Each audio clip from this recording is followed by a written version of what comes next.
नमस्कार, आप देख रहे हैं आज तक। आपके साथ मैं हूं अंजना ओम कश्यप। शतरंज की बिसात पर एक घोड़ा होता है जो 2.5 कदम एक साथ चल सकता है और किसी भी मोहरे के ऊपर से आगे बढ़ सकता है। महाराष्ट्र की सियासत में एक ऐसा ही किरदार जिसने अपने दम पर एक पूरी पार्टी में जो बाला साहब ठाकरे की विरासत है उसके लिए बगावत की, मुख्यमंत्री बने और आज चुनावी मैदान में महायुति की तरफ से हैं एकनाथ शिंदे जी, शिवसेना के और मुख्यमंत्री महाराष्ट्र के। बहुत बहुत स्वागत है सर आपका आज तक। मेरा पहला प्रश्न आपसे यही है कि ये जो आज की परिस्थिति में हम देखते हैं, आपने बीते दिनों अपने भाषण में कहा है कि मेरी दाढ़ी की खिल्ली मत उड़ाना, मैं अपनी दाढ़ी से अगाड़ी को गड्ढे में डाला हूं। चालू सरकार को टांगा है और मैंने टांगा पलटी करी है। इस मतलब क्या सोच है आपकी? क्योंकि आप ये कहते हैं कि बड़ी हिम्मत चाहिए, बड़ी डेयरिंग चाहिए ऐसा कुछ करने के लिए। तो ऐसा करने के लिए तो हिम्मत चाहिए ना। जो रूलिंग पार्टी से निकलना, रूलिंग पार्टी से बाहर जाना, सत्ता को छोड़ना, इसलिए बड़ी डेयरिंग तो लगती है।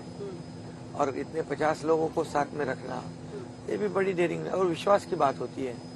और जब हमने कहा था कि हम शिवसेना बीजेपी के साथ गठबंधन में चुनाव लड़े, हमारी सरकार भी उनके साथ ही बननी चाहिए थी, लेकिन दुर्भाग्यवश नहीं बन सकी। जो बाला साहब ठाकरे जी नहीं चाहते थे कांग्रेस को मैं साथ में लेना, वो कहते थे मेरी कांग्रेस नहीं होने दूंगा, मेरी कांग्रेस होगी तो मेरी पार्टी बंद करूंगा। फिर भी उद्धव ठाकरे जी ने खुद के स्वार्थ के लिए, खुद को मुख्यमंत्री बनने के लिए कांग्रेस के साथ सरकार बनाई। ये कहा था उन्होंने आप लोगों से कि सीएम नहीं बना रहे इसलिए छोड़ा, क्योंकि वो तो इनकार करते हैं कि कुर्सी के लिए नहीं गया। नहीं तो काय के लिए गए? कुर्सी में बैठने के लिए गए या कुर्सी क्या था उनको? उन्होंने कहा कि भारतीय जनता पार्टी ने हमें कहा है आपको 2.5 साल का मुख्यमंत्री हम बाद में बनाएंगे, तो उनको बनना था, पहले बन गए हो। जैसे आंकड़े आ गए नंबर्स, उनको लगा हमारे बिना सरकार नहीं बनेगी, उसका पूरा फायदा उठा लिया उन्होंने और लोगों के साथ धोखा किया, महाराष्ट्र की जनता के साथ धोखा किया, शिवा बाला साहब ठाकरे जी के विचारों के साथ धोखा दिया, भारतीय जनता पार्टी के पीठ में खंजीर खोप दिया और सरकार बना दिया। बाला साहब ठाकरे की पुण्यतिथि है और एक पूरी पॉलिटिक्स हो रही है। एक तरफ आप कह रहे हैं कि हम वफादार हैं बाला साहब ठाकरे के, वो कह रहे हैं कि हमारे साथ तो गद्दारी हो गई। अरे गद्दार कौन है? जो बाला साहब ठाकरे जी के विचार को छोड़ दिया, शिवसेना और धनुष्यबाण कांग्रेस के साथ जोड़ दिया, कांग्रेस के गले में बांध दिया, ये क्या है? ये क्या वफादारी होती है? वफादारी ये होती है बाला साहब ठाकरे जी के विचार को संभाल के रखना, उनके आदर्शों पे चलना। वो हमने किया है। बाला साहब ठाकरे जी को जिन्होंने बदनाम किया, उसी कांग्रेस के साथ वो मिल गए, ये कौन सी वफादारी है? राहुल गांधी ने लेकिन ट्वीट किया है और श्रद्धांजलि दी है बाला साहब ठाकरे को। अच्छी बात है। सब जगह से अभी तक उन्होंने ये बोलने का कभी कोशिश भी नहीं की थी, क्योंकि उनको क्या लगता था पता नहीं, और उनमें उनके दिल में भावना क्या थी शिवसेना का प्रति पता नहीं। ये पॉलिटिकल तो एजेंडा बना दिया, लेकिन शिवसेना और बाला साहब ठाकरे जी के प्रति जो उनका प्रेम कभी उन्होंने व्यक्त नहीं किया था। तो आज अच्छी बात है, चारों ओर से लोग बोल रहे हैं बाला साहब ठाकरे जी को आप हिंदू हृदय सम्राट बोलो। है हिम्मत उनकी, बोल सकते हैं। आज उद्धव जी भी नहीं बोलते, हिंदू हृदय सम्राट बोलने में उनकी जवान हचकचा जाती है। अब ये काहे के वफादार? हम तो खुलेआम कहते हैं। आप तो अभी भी माला चढ़ा के आए और वहाँ हिंदू हृदय सम्राट ही बोला जा रहा है। हिंदू हृदय सम्राट बाला साहब ठाकरे जी के विचार को, विचारधारा को हम आगे बढ़ा रहे।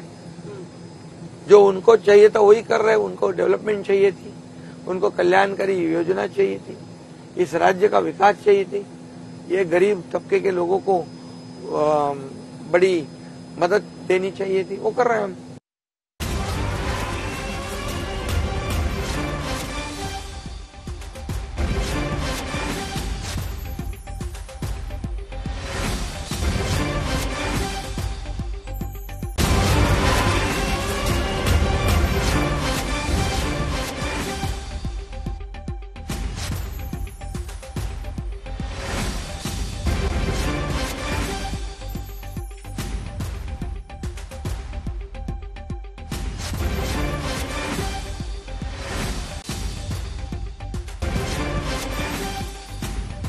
बता दें, सीएम पद के लिए उद्धव ने समझौता किया। शिंदे ये बड़ा आरोप लगाते हुए सत्ताधारी पार्टी से निकलना हिम्मत की बात है। और क्या कहा, जरा सुनिए।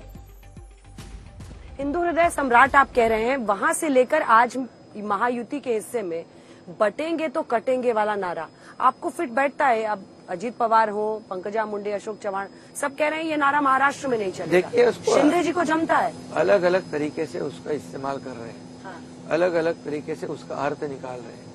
मोदी जी ने कहा एक है तो सेफ है, एक है तो सेफ है, क्या बोलना गुनाह है?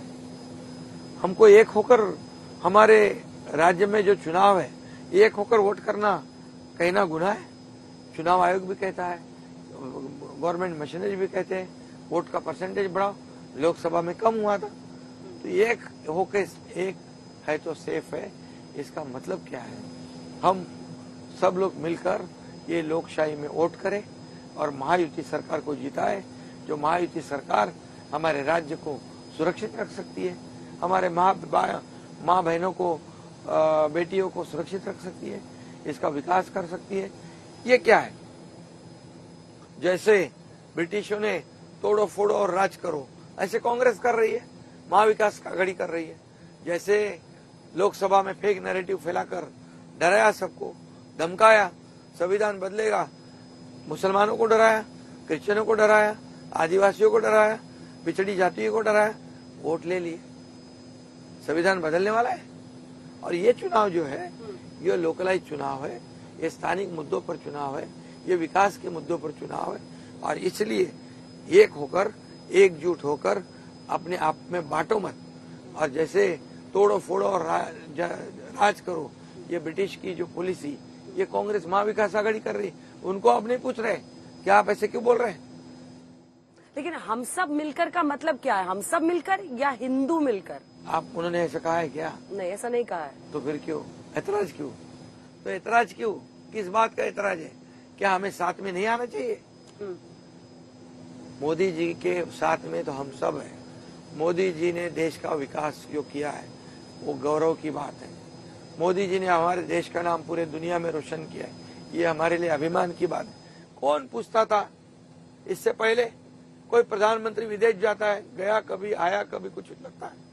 आज अमेरिका, रशिया, जर्मनी, बड़े देश जो है उसके जो प्रेसिडेंट है आज हमारे मोदी जी को एक दोस्त की तरह समझते हैं। हमारे देश का नाम इतना ऊंचा हुआ है, देश की अर्थव्यवस्था बढ़ गई है। आज हम आर्थिक महासत्ता बनने जा रहे हैं। क्या विपक्ष को इसका स्वाभिमान नहीं होना चाहिए? अभिमान नहीं होना चाहिए? विदेश में जाकर राहुल गांधी हमारे देश की बदनामी करते हैं, प्रधानमंत्री की बदनामी करते हैं।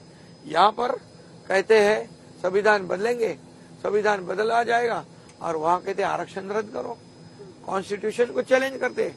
क्या मकसद है उनका? और इसलिए मैं कहता हूँ मोदी जी ने जो 50-60 सालों में कांग्रेस ने नहीं किया, जो कांग्रेस ने नहीं किया वो मोदी जी ने 10 साल में करके दिखाया है।